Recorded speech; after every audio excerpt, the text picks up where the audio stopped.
My ex-wife was never built for this world. She always looked expensive, until real wealth entered the room. Invite her, Nadia said with a smile. Let her see what she lost. The first thing people noticed about the Adebayo estate was never the size. It was the confidence. The kind of confidence only old money and new power could create when they married each other and decided the world existed for their amusement. The mansion stood high above Banana Island, its glass walls reflecting the gold of the Lagos evening sky.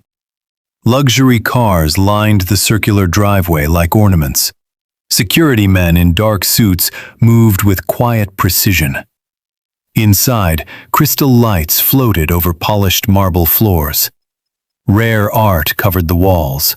Soft violin music drifted through hidden speakers. Every conversation carried the same language, even when no one spoke it aloud. Power, access, bloodline, worth. That night, the estate glittered more than usual, because Tunde Adebayo was hosting the most talked-about engagement gala of the season. Lagos business royalty, media moguls, fashion executives, oil heirs, diplomats, and celebrities had all arrived to celebrate the man who had turned his family's shipping company into a billion-dollar logistics empire. And beside him stood Nadia Bello. Beautiful, famous, impeccably styled. A woman the cameras loved before she even smiled. People called them a perfect match. Nobody mentioned the woman who had once helped Tunde build his empire from folding tables, borrowed laptops, and unpaid invoices. Nobody mentioned Zara Okoye. At least, not kindly. Zara stood near the edge of the ballroom, dressed in a simple black satin gown that was elegant precisely because it tried to prove nothing. She had arrived quietly, exactly as Nadia wanted. No dramatic entrance, no scene, no complaint. Just presence, which was somehow more threatening than anger. Nadia noticed her first. She leaned toward the women around her and said in a voice polished enough to pass for sweetness, "I'm so glad she came. Closure is healthy." The women laughed softly. Wealthy people rarely laughed too hard. They preferred cruelty that could later be called honesty. Tunde glanced toward the far side of the room and saw Zara standing alone beneath an arrangement of white orchids and candlelight. For one brief second, something unreadable crossed his face. Then it vanished. He lifted his champagne glass and turned back to his guests. "Some people," he said, smiling lazily, "are meant to inspire the journey, not complete it." A few men nodded as if he had said something profound. Nadia placed a hand on his chest. "You're too kind." Then she looked directly at Zara. "You know," Nadia said brightly, loud enough for nearby guests to hear, "I almost didn't send the invitation. I worried the evening might feel overwhelming." More laughter. Zara held her glass without reacting. Inside, every word landed where old wounds once lived. But pain changes when it survives long enough. At first it burns, then it hardens. Then one day it becomes fuel.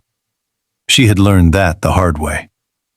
3 years earlier, before the billboards and magazine covers and private jets, Tunde Adebayo had been a hungry man with beautiful ideas and no discipline to organize them.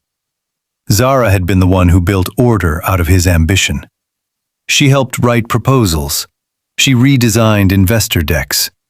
She studied market behavior late into the night and found patterns others missed.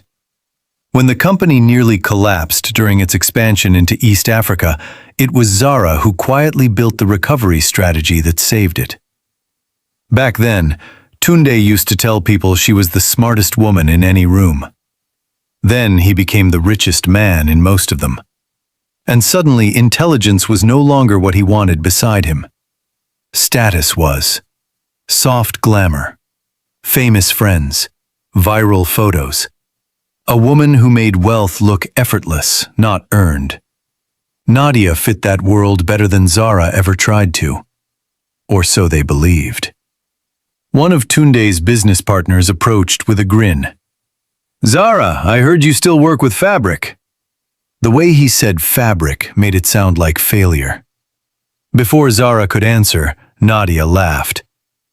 "She runs a little atelier now. Very artisanal, very soulful." Another woman added, "That's lovely. It's good to stay busy after divorce." Tunde took a sip of his drink and said nothing. That silence told Zara more than any insult ever could. Across the ballroom, a photographer began taking pictures of the couple beneath a wall of imported roses. Nadia leaned into Tunde with practiced elegance. She belonged to the camera the same way some people belong to mirrors. Every angle had already forgiven her. Then, with terrible grace, she did something else. She extended her hand toward Zara. "Come closer," Nadia said. "You were part of his past. It feels respectful." The room shifted. People turned. Conversations slowed. They wanted to see whether Zara would obey, refuse, or break. Instead, she smiled politely. "No," she said. "History looks better from a distance." A few faces changed. Tunde's jaw tightened slightly. Nadia's smile remained, but her eyes cooled. "Still dramatic." Zara set her untouched glass onto a passing tray. "No," she answered softly. "Just finished." She turned and walked away through the center of the ballroom with quiet dignity. Past the chandeliers, past the stairs, past the musicians pretending not to watch.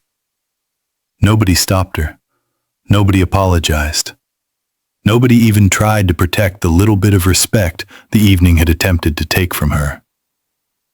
Outside, the Lagos night air wrapped around her like truth.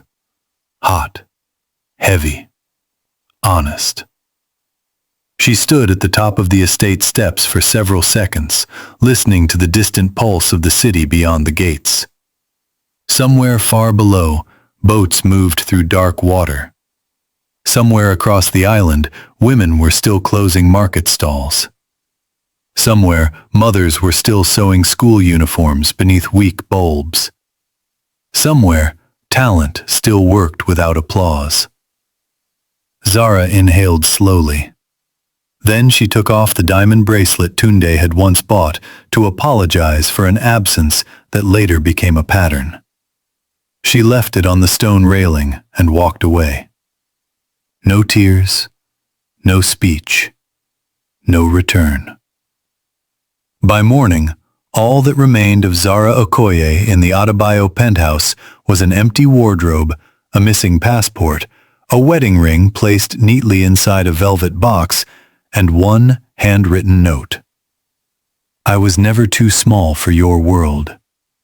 Your world was too small for my future." When Tunde read those words, he laughed. Not because they were funny, because powerful men often laugh when they cannot yet imagine consequence. Zara rented a narrow room above an aging textile shop in Surulere.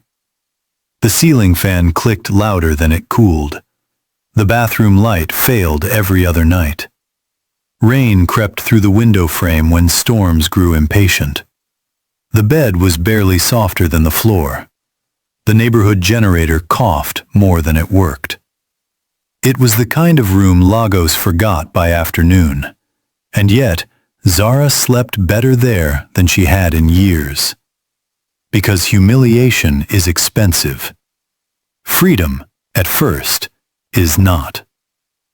During the day, she worked wherever work appeared.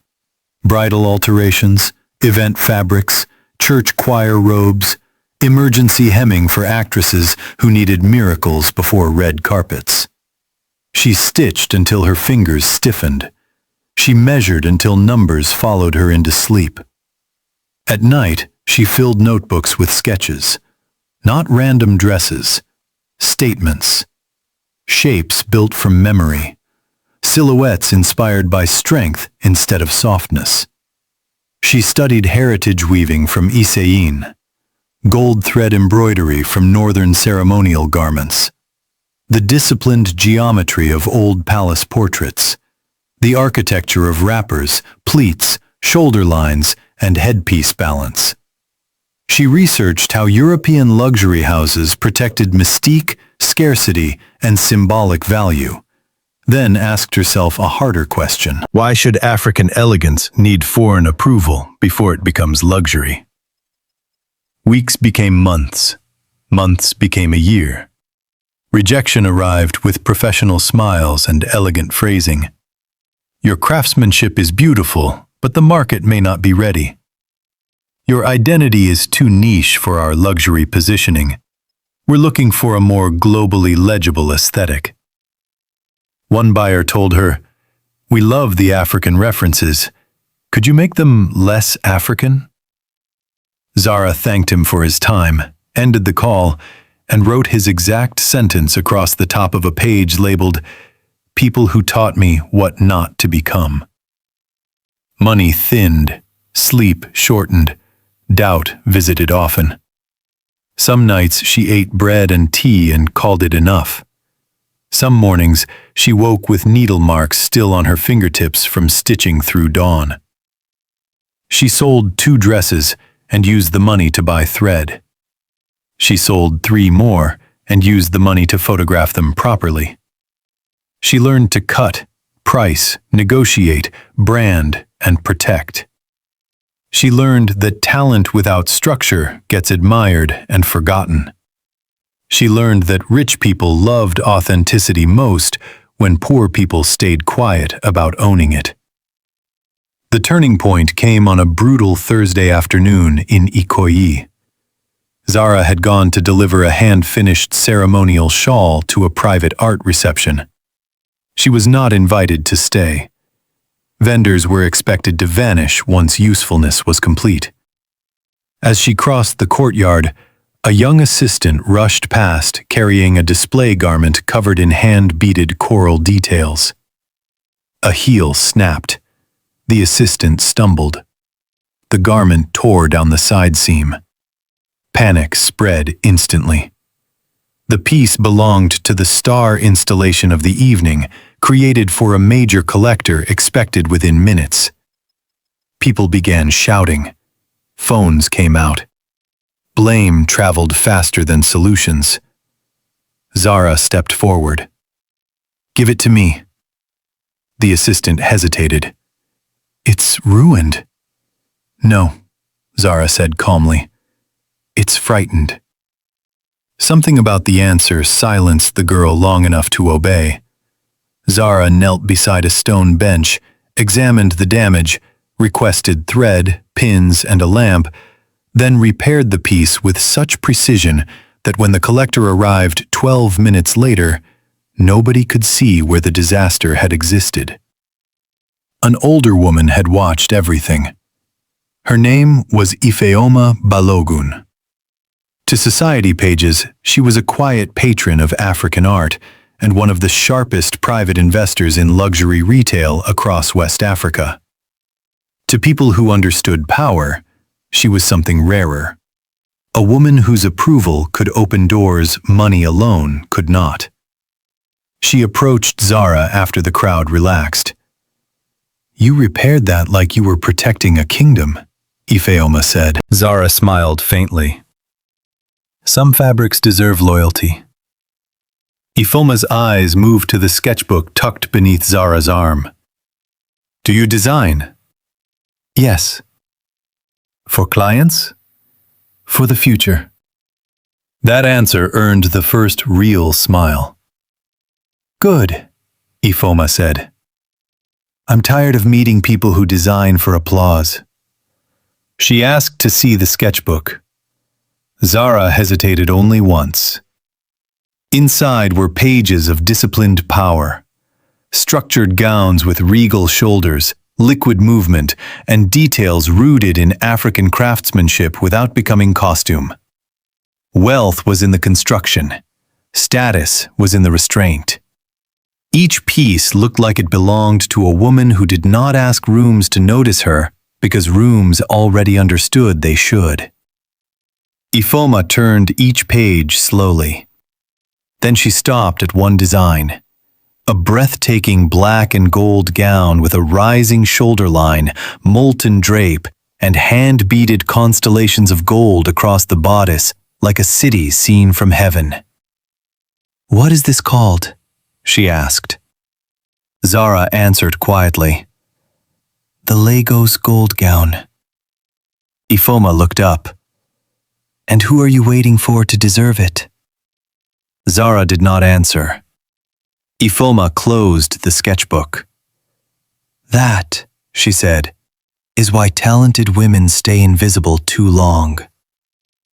3 days later, Zara walked into Ifoma's office overlooking the lagoon.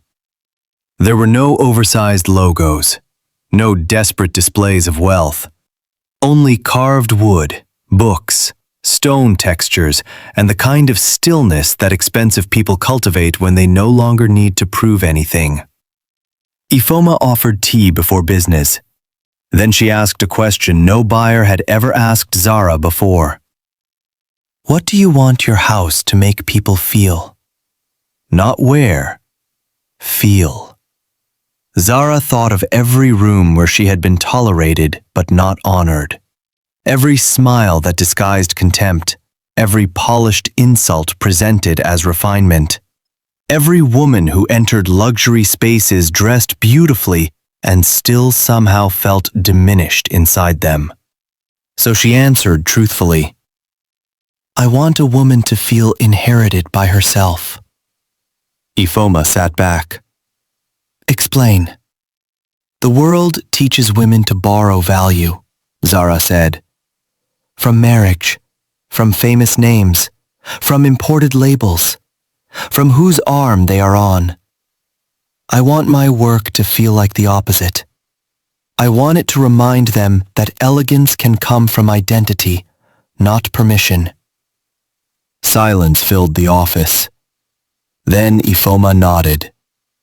"Good," she said. "You're not building a fashion brand." Zara waited. "You're building correction." That was the day the house was born. Not with champagne, with terms. Ifoma refused to turn Zara into a decorative founder for someone else's business machine. She offered access to private textile networks, manufacturing discipline, elite introductions, legal protection, photographers, archivists, and buyers who valued scarcity over noise. In return, she asked for minority equity and complete seriousness. "No laziness," Ifoma said. "No imitation. No begging." Zara signed immediately. The following year stripped romance out of ambition and replaced it with work. Every hem had to say something. Every line had to earn itself. If a bead pattern looked pretty but not necessary, it was removed. If a sleeve resembled Paris more than Lagos, it was reworked. If a silhouette leaned toward trend instead of permanence, it was discarded. Again, again, again. Zara stopped counting how many drafts failed before dawn. She studied old royal portraiture from Benin and Oyo. She examined movement under chandeliers, candlelight, flash photography, and live stage lighting. She learned which gold caught light with authority and which gold merely begged for attention. She trained artisans not to decorate gowns, but to construct legacy into them. The name of the house came late.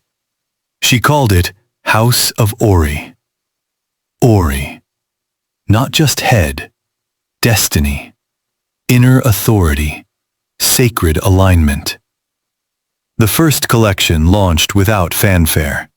No influencer campaign, no begging for press, no chaotic interviews, no desperate social media dances for relevance.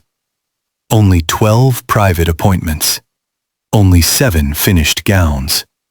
Only handwritten invitations delivered to women who had quietly changed rooms before anyone understood their power. And then something beautiful happened. Whispers. A senator's wife wore House of Ori to a closed diplomatic dinner in Accra, and photographs leaked anyway. A Ghanaian media heiress wore one piece to a wedding in Marrakesh, and suddenly nobody remembered who the bride had hired from Europe. A South African art patron appeared at Basel in a black House of Ori column dress with gold thread architecture at the shoulder, and fashion editors spent weeks arguing over who had made it. Nobody knew. Zara refused interviews. Ifoma encouraged mystery. Visibility, she told her, is most valuable when withheld on purpose. Demand rose. Supply shrank. House of Ori became the dress powerful women discussed in rooms where names were usually enough. Meanwhile, Tunde Adebayo's world continued expanding. He appeared on business magazine covers with sentences beneath his face like visionary, disruptive, inevitable. Nadia built a lifestyle empire out of angles, sponsorships, beauty campaigns, and public hunger. Together, they looked flawless, until House of Ori entered their circle. Nadia first heard the name at a private dinner in Victoria Island. An oil heiress arrived late, wearing a bronze-black gown so controlled, so unforgettable, that conversation shifted around her without permission. The fabric carried weight and grace at once. The beadwork did not sparkle randomly. It moved with deliberate authority. Even the silence around the woman seemed tailored. Nadia stared too long. "Who made that?" she asked. The heiress smiled with satisfaction. "House of Ori." Nadia frowned. "Never heard of it." The woman's smile deepened. "That's why you want it." By the end of the week, Nadia's team had contacted the house 3 times. The first request offered money. The second offered publicity. The third offered both, plus an exclusive digital rollout. House of Ori replied with one sentence: "Legacy does not dress vanity on command." Nadia read it twice, then threw her phone onto a velvet chair. Tunde picked it up and looked at the message. Something about the phrasing disturbed him. Quiet confidence has a way of sounding familiar when you once ignored it up close. "Who do they think they are?" Nadia snapped. Tunde said nothing. Across the city, Zara was fitting a diplomat's wife for a midnight indigo gown when Ifeoma entered the atelier carrying a cream envelope sealed in gold wax. "I think your past has become impatient," she said. Inside was an invitation to the Echo Crown Legacy Gala, the most prestigious event of the year. Politicians, royal families, billionaire founders, global media, and luxury power brokers would gather beneath one roof. This year, the Gala committee had requested something special. They wanted House of Ori to reveal its founder publicly. Zara read the letter once, then again. For nearly 2 years, she had hidden behind the work. Mystery had protected the house. Mystery had made people respect the gowns before gossiping about the woman behind them. But revelation changes power. It names it, fixes it, tests whether the world respects the art or only the myth. Ifeoma watched her carefully. "You have 2 choices," she said. "Remain desired or become undeniable." Zara looked down at the invitation and thought of the night she had walked out of the Adebayo estate. She remembered Nadia's smile, Tunde's silence, the laughter carefully trimmed into civility, the arrogance of people who believed humiliation had no memory. Then she folded the letter. "I'll attend." Preparations began immediately, but Zara did not design for revenge. That would have made the gown too small. She designed for testimony. The Lagos gold gown took 6 weeks to complete and nearly exhausted everyone who touched it. The foundation was black silk so deep it looked almost liquid under low light. The structure carried echoes of regal West African drape translated into modern couture architecture. The bodice held hand-set gold bead constellations mapped from aerial night images of Lagos itself. Bridges, shorelines, roads, electricity, motion, ambition. The shoulder line rose like a crown without becoming costume. The train moved like royal memory. Every stitch said the same thing. You cannot exile what was born to become landmark. On the night of the gala, Lagos glittered as if the city itself had decided to witness. The hotel ballroom had been transformed into a monument to influence. Black glass, gold light, imported orchids, a live orchestra, camera crews, security barriers, white-gloved service. The air smelled of perfume, polished stone, and expensive certainty. Tunde arrived beside Nadia exactly as photographers expected. His tuxedo was perfect. Her silver gown shimmered with engineered brilliance. Together they looked like a business acquisition disguised as romance. But something in him had been unsettled for weeks. He did not understand why. Nadia, however, was thrilled. "They say House of Ori's founder has old royal blood," she whispered. Someone nearby answered, "Or foreign investors, or both." Another voice added, "Either way, tonight decides everything." Inside, guests spoke of only one topic. Who was behind the house? Why had she remained hidden? Why had women with entire fortunes begun waiting months for a single appointment? Why had editors started calling House of Ori the first truly modern African luxury house, feared by European brands, instead of imitating them? At 8:47 p.m., the ballroom lights dimmed. The orchestra stopped. The entrance doors opened. At first, there was only sound. Heels. Measured. Unhurried. Certain. Then she appeared. A woman framed in darkness and gold. One step, then another. The room changed before most people fully understood why. The black silk moved first, carrying gold like the city carried heat after sunset. Then the shoulder line caught the chandeliers.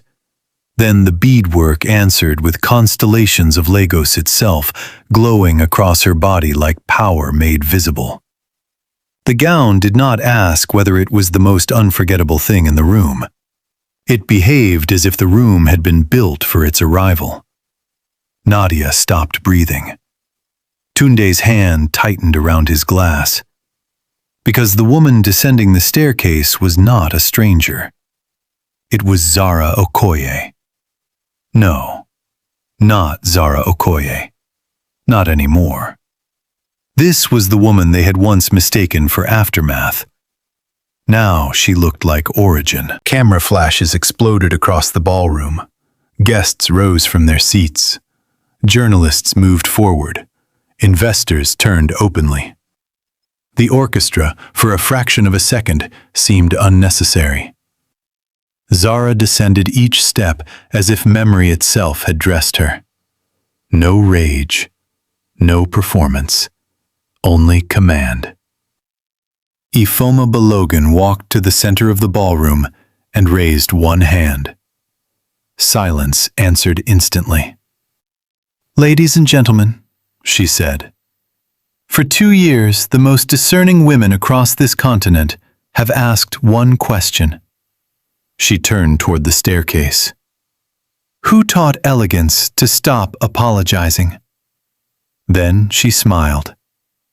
Allow me to introduce the founder and creative director of House of Ori, Ms. Zara Okoye. The room erupted. Applause thundered across glass and marble. Reporters called her name. Buyers surged forward. Editors looked stunned and delighted at once. A European luxury consultant whispered, "My God," like prayer had finally learned fashion. Nadia remained frozen. Tunde did not. He started walking toward Zara before he had fully decided to. The crowd sensed history and opened. When he reached her, his expression carried something she had never seen on his face before. Not arrogance. Recognition.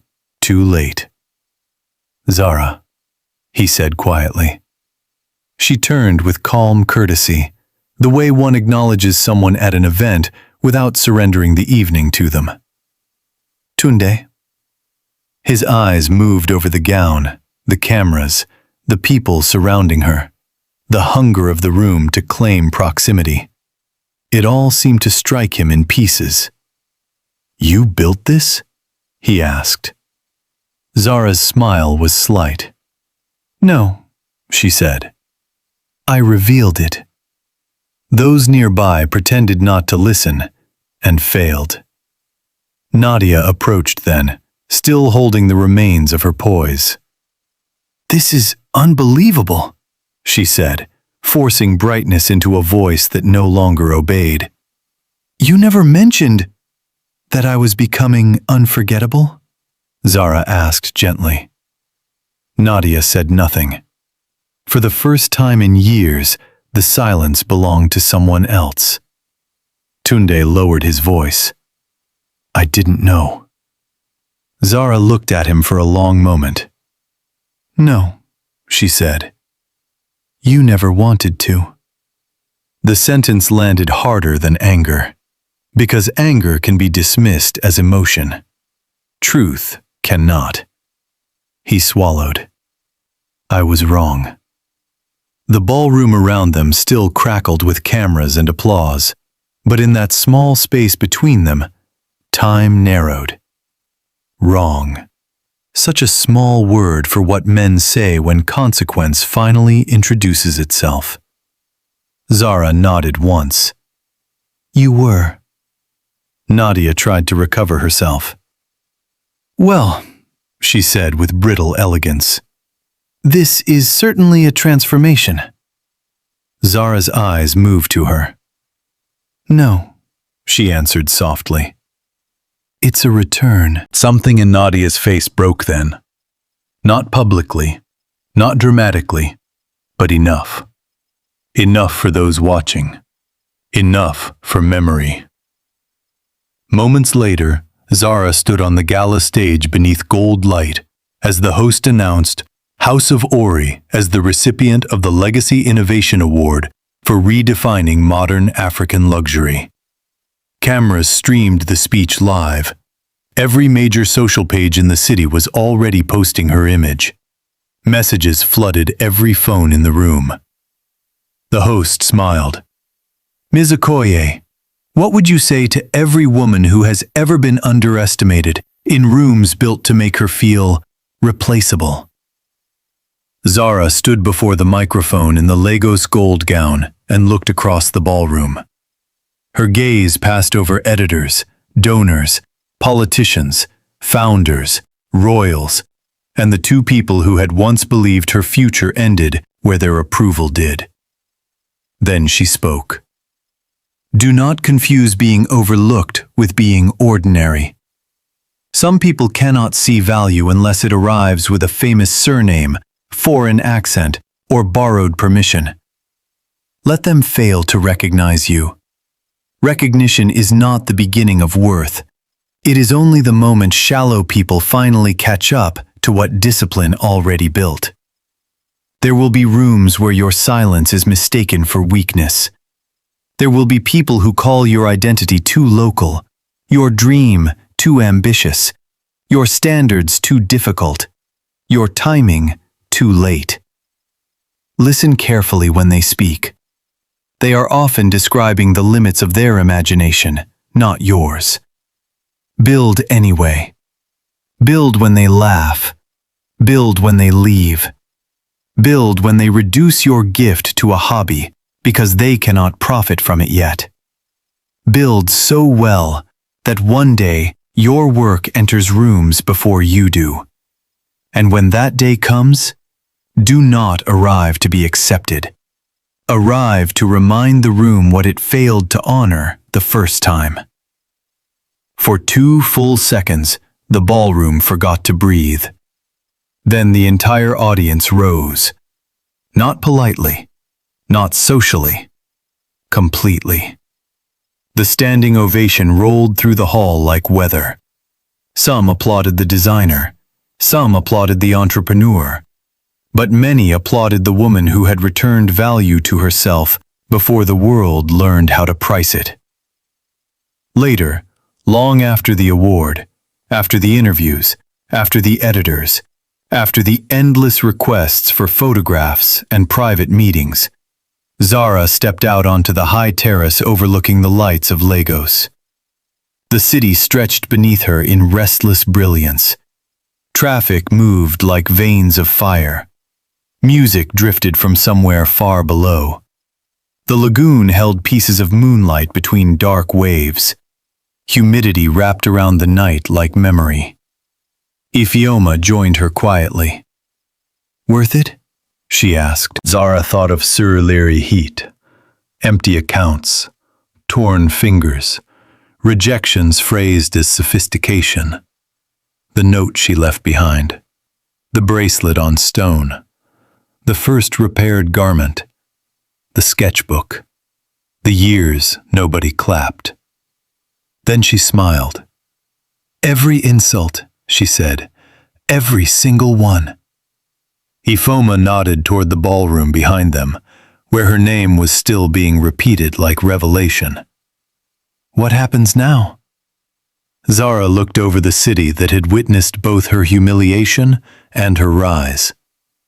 "This," she said softly, touching the gold at her shoulder, "was never revenge." Ifeoma waited. Zara continued.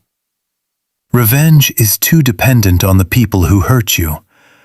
I didn't build House of Ori to punish the past. I built it so the future would never need permission from it." Behind them, inside the ballroom, Tunde Adebayo stood alone for the first time all night. Not physically. Socially, he was surrounded. But there is a loneliness that only comes when a man finally understands the value of what he dismissed after it no longer belongs anywhere near him. He watched through the glass as Zara stood against the Lagos skyline in the gown history would remember. She looked like something he once touched without comprehension and lost without resistance. Beside him, Nadia said nothing. Because some nights expose more than people can explain. Some nights, beauty stops performing and becomes verdict. By sunrise, every major publication had posted the same image.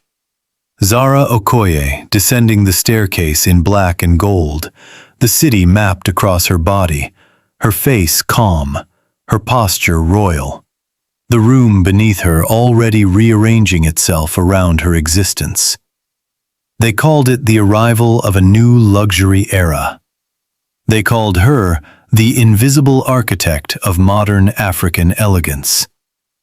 They called the dress priceless. But Zara understood something simpler. The dress was never the miracle. The miracle was that she had survived the rooms that tried to shrink her long enough to build one the world now wanted to enter. And somewhere deep inside that knowledge was the final lesson Tunde, Nadia, and everyone like them would remember for the rest of their lives. A woman does not become powerful the night the world notices her. She becomes powerful the day she stops waiting for it to.